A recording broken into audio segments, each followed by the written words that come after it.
کوئی بات ہے یہ گدھے کی طرح ہم چیختے رہے اور جناب بے فضول بات ہے. میں کہہ رہا ہوں قرآن کی آیت ولا تقف ما لیس لک بہ علم کا اگر یہ مطلب ہے کہ بغیر دلیل کے میں کہتا ہوں اگر یہ مطلب نہیں ہے تو پھر آپ بتائیے نا کہ کیا مطلب ہے.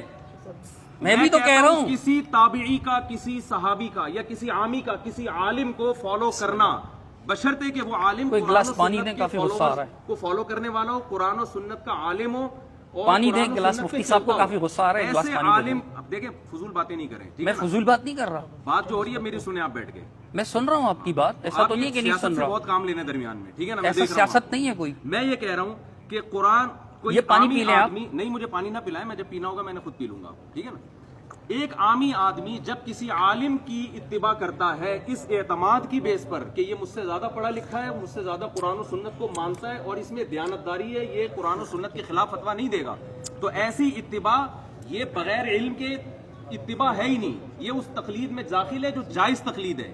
اس کو آپ لا تقف ما لیس لک بہ علم میں داخل کر ہی نہیں سکتے، بلکہ یہ علم کے ساتھ کسی کی اتباع کی جا رہی ہے. یہ جائز عمل ہے.